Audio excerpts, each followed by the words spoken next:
আসনাত আব্দুল্লাহকে কিন্তু ডেকে পেশ পেটানো হয়েছে, তারপরে অকথ্য ভাষাতে গালিগালাজ করেছে। আসনাতকে এই হাবাদুল্লাহ ছেলেটা যে কয়দিন আগে আপনার সেনাপ্রধান নিয়ে বিরূপ মন্তব্য করেছে। আপনার আসিফ মাহমুদ নামে যে উপদেষ্টা আছে, সে রুমে ঢুকেই ও নিয়ে এসেছিল হাসনাত এবং সার্জিসকে, রুমে ঢুকেই সে আপনার সেনাপ্রধানের পা চেপে ধরেছে এই আসিফ মাহমুদ।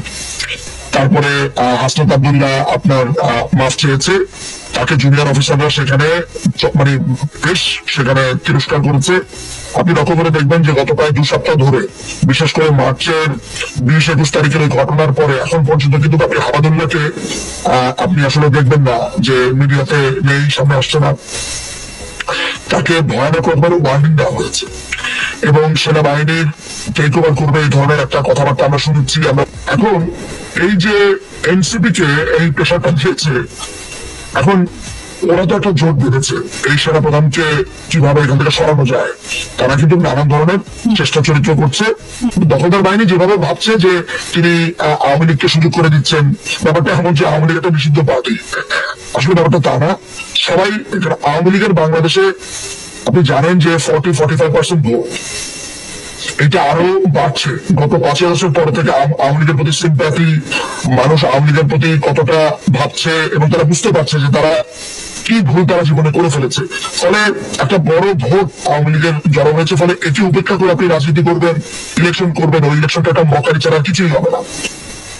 আমি আর বেশি কিছু বলবো না সামনের প্রোগ্রামে, এবং ওয়াকারুজ্জামানের মাথাতে বুদ্ধি থাকলে বুঝবে যে আমি যা বলছি কি বলছি এবং আমি কি মানে মানুষের সামনে কোন জিনিসটা আনতে যাচ্ছি। যাই হোক, এখন যেটা ঘটনাটা হলো সেটা হচ্ছে যে ওয়াকারুজ্জামানকে সর্বোচ্চ চেষ্টা করা হচ্ছে এই জায়গাটা থেকে সরানোর, এবং আরো একজন মানুষকে সরানোর চেষ্টা করা হচ্ছে, এবং এটা কিন্তু কোনো ফাইনাল চেষ্টা হবে। সেটা হচ্ছে আপনার আমাদের যে প্রেসিডেন্ট আছে মিস্টার শাহাবুদ্দিন চুপ্পু সাহেব, তাকে। তো যেহেতু সেনাবাহিনীর ভিতর একটা ব্যাপার কিন্তু আপনাকে বলে রাখতে হবে যে সেনাবাহিনী কিন্তু এখন অনেক বেশি ইউনাইটেড।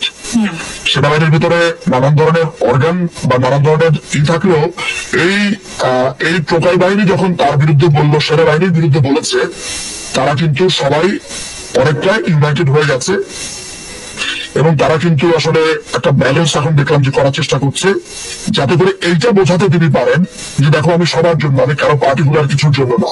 একটা জায়গাতে তাকে আমি সাধুবাদ জানাবো এবং এইটা আমাকে জানাতে হবে। আপনি জানেন যে আমি তার প্রতি আমার অপছন্দের লেভেলটা আমার মনে হয় আপনি সাক্ষী, একাধিকবার আমি তার ব্যাপারে বলেছি, দলীয় কারণে চুপও থেকেছি, কিন্তু একটা ব্যাপারে আমি তাকে অ্যাপ্রিসিয়েট করবো, এটা খুবই করবো, সেটা হলো যে ইলেকশনটা যত ইনক্লুসিভ হয় এইটার ব্যাপারে সে কিন্তু ডিটারমাইন্ড, এবং সেটা মনে করে যে বাংলাদেশের প্রত্যেকটা পলিটিক্যাল পার্টি যদি এখানে পার্টিসিপেট না করে তাহলে ইলেকশনটা নিয়ে নানান ধরনের কথা উঠবে, এইটা একটা পর্যায়ে ব্যর্থতার পর্যবেসিত হবে। এই ব্যাপারটা তিনি এখনো পর্যন্ত তিনি সিরিয়াস।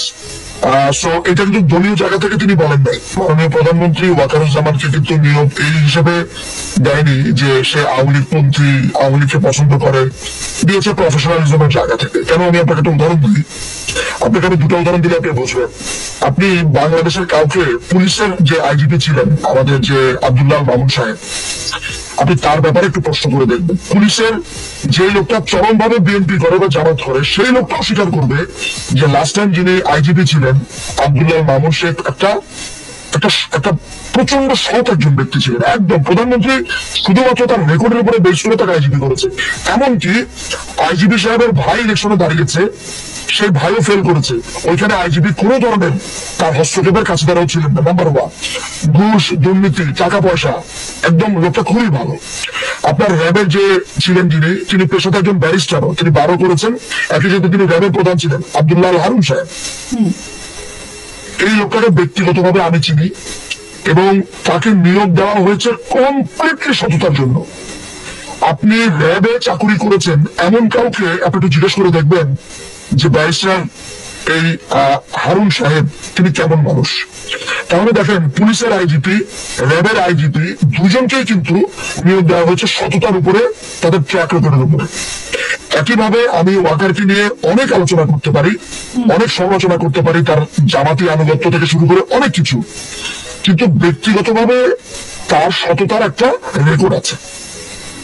বাট সেটা নিয়ে অনেক ধরনের তথ্য আমার কাছে আসে, বাট আমি ধরেন সেগুলো যেহেতু অনেক কিছুই ভেরিফাই করতে পারি না, আমি এতটুকু বলতে পারি মাননীয় প্রধানমন্ত্রী তাকে নিয়োগ দিয়েছে তার ট্র্যাক রেকর্ডের উপরে। 5ই আগস্টের পর ওয়াকারের একটা অদ্ভুত একটা ঘটনা সে ঘটিয়েছিল, যেটা আমি জেনেছি লাস্ট টাইম যখন আমি কলকাতা সফর করলাম। ওই সময়টাতে আমি পরিষ্কারভাবে জেনে আমি হতভম্ব হয়ে গেছিলাম।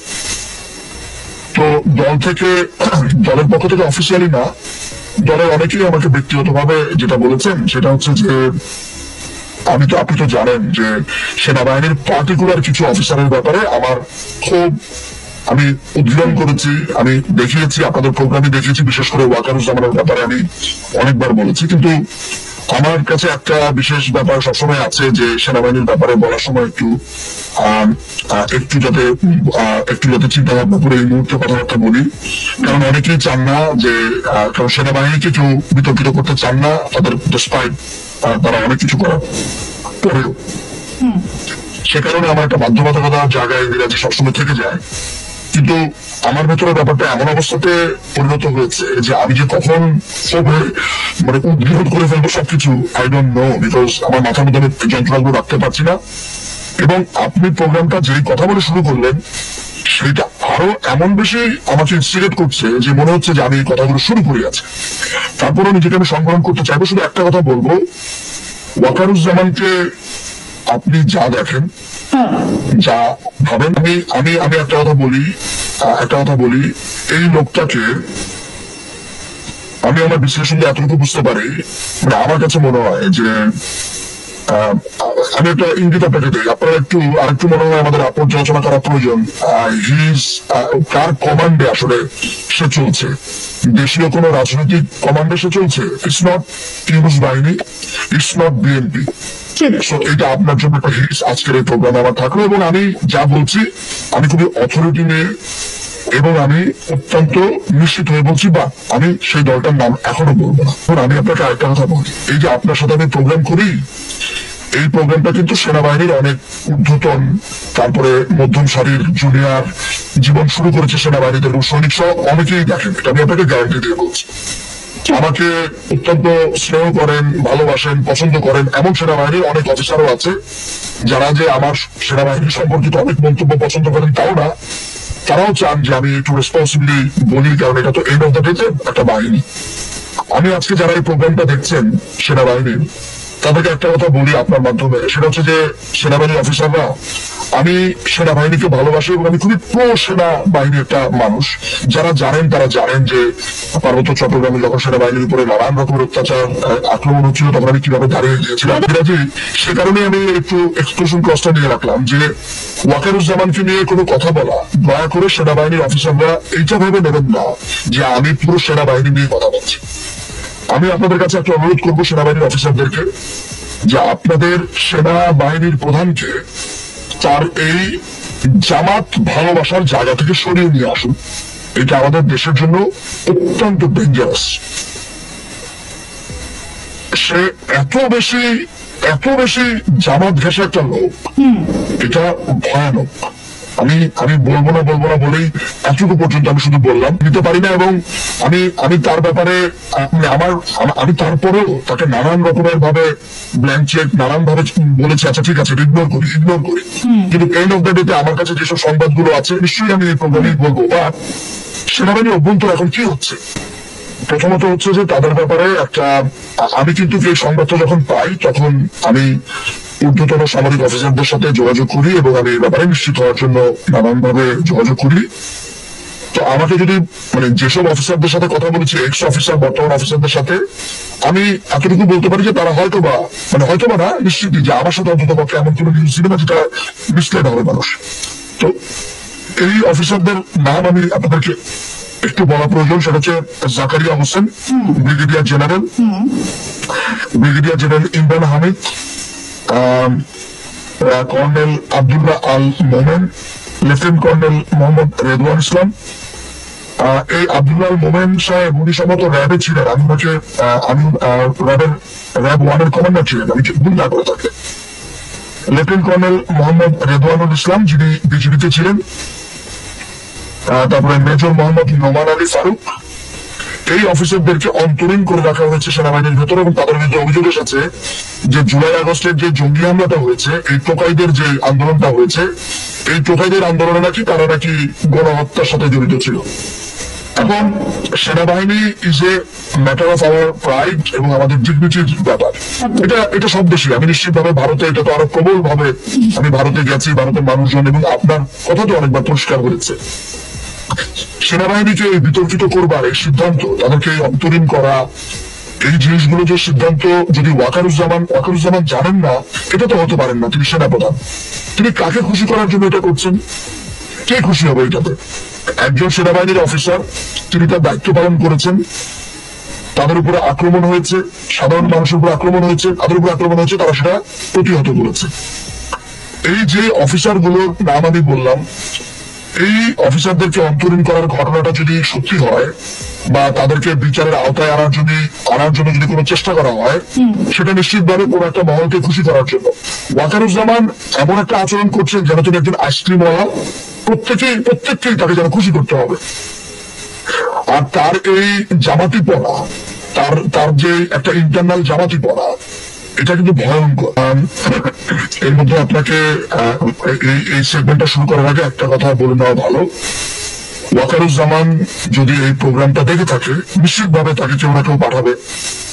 আমি ওয়াকারুজ্জামানকে একটা কথা বলে দিই যে মিস্টার ওয়াকারুজ্জামান, 5ই আগস্টের পরে আপনি শুধু জামাতকে যে ইনভাইট করেছেন তা না, এরপর আপনি কি কি করেছেন আমি কিন্তু সেগুলো জানি, এবং আমরা অনেকেই ব্যাপারটা জানি যারা ভেতরের খোঁজটা রাখি। আমি শুধু আপনাকে একটা কথাই বলবো যে আপনাকেও কিন্তু এরা ছাড়বে না, যারা এখন এই ক্ষমতা দখল করেছে তারা আপনাকেও ছাড়বে না। প্রথম চান্সে আপনাকে, এখন যেরকম আপনি মেজর জেনারেল জিয়াউল হাসানকে আপনি শাস্তি দেওয়ার জন্য, তারপর প্রতিশোধ নেওয়ার জন্য, বা লেফটেন্যান্ট জেনারেল সাইফ সাহেবকে শাস্তি দেওয়ার জন্য আপনি যা করছেন, আপনাকে ঠিক একই কাজ করবে এই এখন যারা ক্ষমতা দখল করে আছে। আপনি শুধু সেনাপ্রধান বলে ভয় অনেকে অনেক কিছু করতে পারছে না, you are the first target. আপনি কি কি করেছেন 5ই আগস্টের পর, আই নো ইট। এখন আমি ধৈর্য ধরে দেশবাসীকে সেটা জানাই, তো সময় আসবে। আচ্ছা, সে আপনার রাশিয়াতে গেছে, রূপপুর পারমাণবিক কেন্দ্র নিয়ে কথা বলা কি ওয়াকারুজ্জামানের কাজ? তারপরে গ্যাসপ্রম, এটা নিয়ে কথা বলা কি উনার কাজ? তারপরে ফার্টিলাইজার ইস্যু, গমের ইস্যু, হ্যাঁ আমি ধরে নিলাম ডিফেন্স পারচেজ নিয়ে কথাবার্তা বলবে, সেটা ঠিক আছে, কিন্তু আমি উপরে যে প্রজেক্ট গুলোর কথা বললাম সেগুলো কি উনার কাজের মধ্যে পড়ে? আপনি সেনাবাহিনীর জন্য কি অস্ত্র কিনবেন, কিসের জন্য অস্ত্র কিনবেন, ক্রোয়েশিয়াতেই বা আপনার কাজটা কি?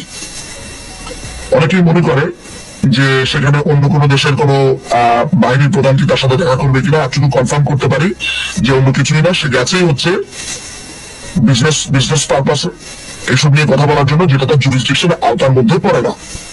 আমার কাছে গতকালকে এজেন্ডাটা পাঠানো হয়েছে তার, যে সেখানকার আলোচনার এজেন্ডাগুলো কি, তো সেগুলো দেখে আমার কাছে মনে হয়েছে যে এটা একটা আননেসেসারি সরকারি টাকাতে ভ্রমণ, এবং এটার ভেতরে ইনার মিনিং কি সেটা বুঝতে হয়তো আবার আরো 2-3 দিন সময় লেগে যাবে। কিন্তু এতটুকু বলা যেতে পারে যে তিনি সেনাবাহিনীর অভ্যন্তরে যে আগুন নিয়ে খেলছেন, এই যে অফিসার গুলোকে আটক করলেন, সেখানে কেন করলেন তিনি? বিচার করবেন তিনি তাদেরকে, কিসের ভিত্তিতে বিচার করবেন? তাহলে যদি এদেরকে আটক করা হয় এই কারণে যে তারা ঊর্ধ্বতন কর্মকর্তাদের কথা শুনেছেন, তাহলে তো সেই একই যুক্তিতে পুনর্বিচার করবে একদিন, যে আপনি মাননীয় প্রধানমন্ত্রী শেখ হাসিনার সময় সেনাবাহিনী ছিলেন, সেনাবাহিনী যদি একটা ফায়ারও করে থাকে তাহলে তো ওনাকে ধরবে, রেসপন্সিবিলিটি ওরা। মানে আমি যদি যুক্তির জায়গাতে আসি, ফলে আজকের এই প্রোগ্রামটা আমি জানি না কে কিভাবে দিবে। আমার এই পুরো বার্তাটাই হচ্ছে সেনা প্রধানের ব্যাপারে, যে ইনাফ ইজ ইনাফ। রাশিয়ার এই ভিজিটটা বিজনেস পারপাস। আমার কাছে গতকালকে আমাকে আমার যে সোর্স, তিনি আমাকে এজেন্ডাটা পাঠালেন, যে এজেন্ডাতে কথাবার্তা হবে, একদম রাশিয়া থেকে আমাকে গতকালকে জানানো হয়েছে। উনাদের কথা যদি ঠিক হয় তাহলে এটা আসলে একটা বিজনেস পারপাস। এই তথ্যটা যদি আসতো তাহলে হয়তো বা পরিস্থিতি অন্যরকম হতো। মাননীয় প্রধানমন্ত্রী আসলে অসম্ভব রকমের একজন, মানে উনার অনেকে দূরের থেকে অনেক রকমের কথাবার্তা বলে, কিন্তু মাননীয় প্রধানমন্ত্রীর একটা ব্যাপার খুবই স্পষ্ট, তিনি কোনো আপনাকে কেউ একজন এসে বললো যে আপনাকে বললো যে অমুক খারাপ তমুক খারাপ, এগুলো উনি কখনো উনি ফ্যাক্ট চেক করেন। দেখেন ওনার ফ্যাক্ট চেক করার রাস্তাটা কি, ওনার ফ্যাক্ট চেক করার রাস্তাটা হচ্ছে যে গোয়েন্দারা তাকে যে তথ্যটা দিচ্ছে, তারপরে তিনি যে তথ্যটা পাচ্ছেন তার উপরে বেশ করে একজন প্রধানমন্ত্রী সিদ্ধান্ত নেন। আমি আপনাকে হলফ করে বলতে পারি যে গোয়েন্দা তথ্যগুলোতে তার এই জামাতের সংশ্লিষ্টতা, জামাতের প্রতি তাকে এই ভালোবাসাটা ওই রিপোর্ট গুলোতে ছিল না। লম্বা কারণও আছে, হয়তো বা কোনোদিন আমি যদি বলি তাহলে বলবো, এটা আপনি তুলে রাখলাম আপনার জন্য। তবে আমি এটা নিশ্চিত হয়েছি যে গোয়েন্দা রিপোর্ট গুলোতে ওনার সততা, ট্র্যাক রেকর্ড, ক্যারিয়ার এগুলো সবসময় ছিল। ফলে সেটার উপরে বেশ করে এখন প্রধানমন্ত্রী যদি ওনাকে পলিটিক্যালি নিয়োগ দিত তাহলে তো আজকে প্রশ্নবিদ্ধ হতো।